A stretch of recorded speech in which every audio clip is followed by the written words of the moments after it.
Hey guys, welcome back to Fantasy Tipped. My name is Julian. This is 5 tips to help you win your week, the final week of the fantasy season, and your fantasy finals.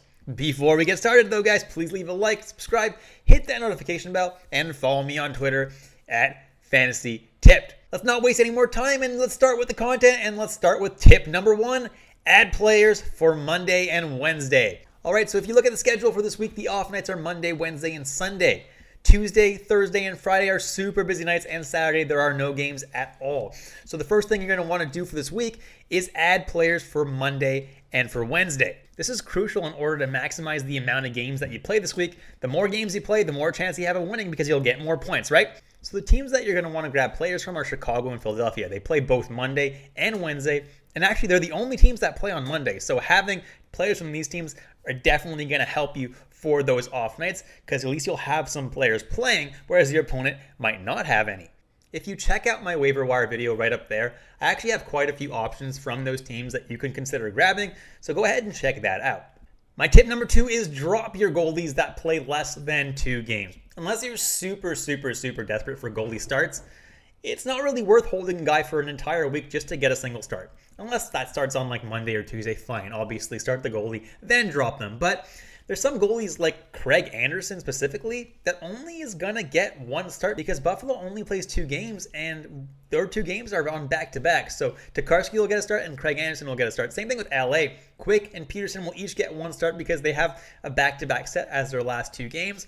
So they're not overly valuable in my opinion. And honestly, if you're in a categories league and you're way up in goalie stats, like your save percentage is really good and your goal against average is really good and you've already got quite a few wins, you can consider dropping all of your goalies and then just grabbing players in stats that you need to actually catch up on. And my tip number 3 is drop players that you cannot fit in your lineup.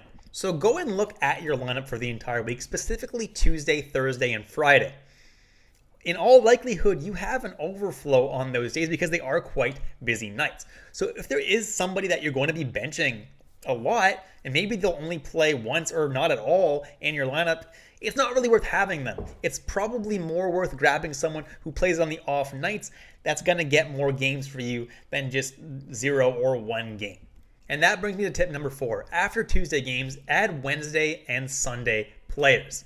You need to add players for those off nights in order to maximize the amount of games. Like I mentioned earlier, guys, the more games you get, the more points you get, the more likely you are to win.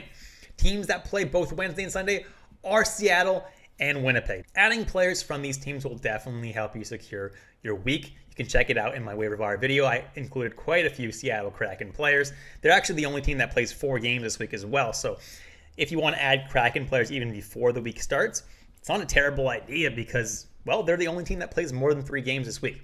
And that brings me to my last tip. Tip number 5, use every remaining swap you have for Sunday players.